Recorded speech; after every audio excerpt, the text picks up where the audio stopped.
प्रथम सामान्य विधा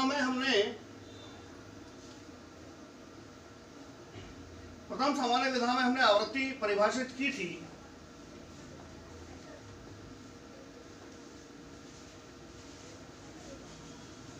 omega equal to under root G by L, और इसको हम 2a में रखें, ये 2a जी बाई एल, तो ये जी बाई एल और ये दोनों कैंसिल हो जाएंगे हमारे पास, ठीक है। तो हमारे पास समीकरण आएगी a minus B equal to 0, क्योंकि ये कैंसिल हो जाएगा तो बचेगा ये term a minus B equal to 0, तो इसमें आ जाएगा a इक्वल टू बी। तो प्रथम सामान्य विधा में दोनों दोलक समान दिशा में गति करते हैं। द्वितीय सामान्य विधा में देखें,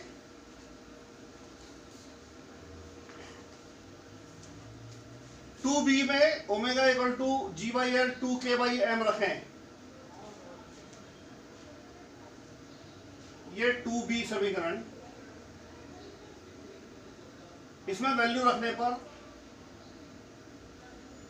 ये दोनों टर्म 0 हो जाएंगी और ये हमारे पास बचेगी इक्वल टू 0 में।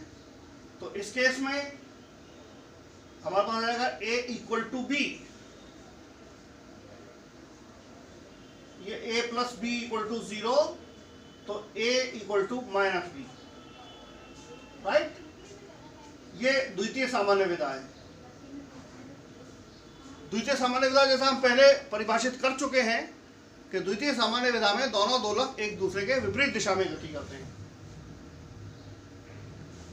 अब हम आए कि अगर दोनों दोलकों की लंबाई समान है लेकिन दोनों दोलकों के द्रव्यमान अलग अलग हैं, m1 और m2, तो इसकी सामान्य विधाएं कैसी होंगी। पहली वाली सामान्य विधा के लिए आप जानते हैं, पहली वाली सामान्य विधा में आवृत्ति होती है omega 1 equal to G under root G by L, ये दोनों दोलकों की मूल आवृत्ति के बराबर होती है जो द्रव्यमान पर निर्भर नहीं करती है। तो प्रथम सामान्य विधा की आवृत्ति तो बिल्कुल वही रहेगी जो मूल आवृत्ति है, द्रव्यमान पर निर्भर नहीं करती है। प्रथम सामान्य विधा में आप कहते हैं a minus B equal to 0 या a इक्वल टू बी, उस केस में क्या होगा, x1 अपॉन x2, जब ये दोनों बराबर होंगे तो इट इज इक्वल टू 1। हम इसको एक कॉमन मान लें, आयाम है इसलिए स्मॉल a। तो अब जो हल कॉमन हल लिखेंगे हम पहली सामान्य विधा के लिए, दोनों विधाएं उसमें शामिल होंगी, x1 equal to a cos omega 1t plus a cos omega 2t। तो पहली सामान्य विधा में हमारे पास हल, सामान्य हल, जनरल सॉल्यूशन इस तरह से लिखा जाता है।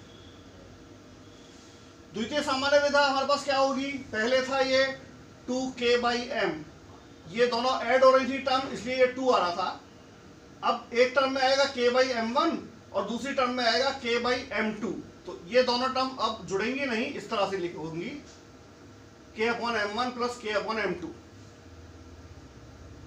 k कॉमन निकालना है, ये हमारे पास आता है अंदर फैक्टर, आप इसको जोड़ दें तो लिखा जाएगा क्या, m1 upon m1 plus m2 upon m1 m2।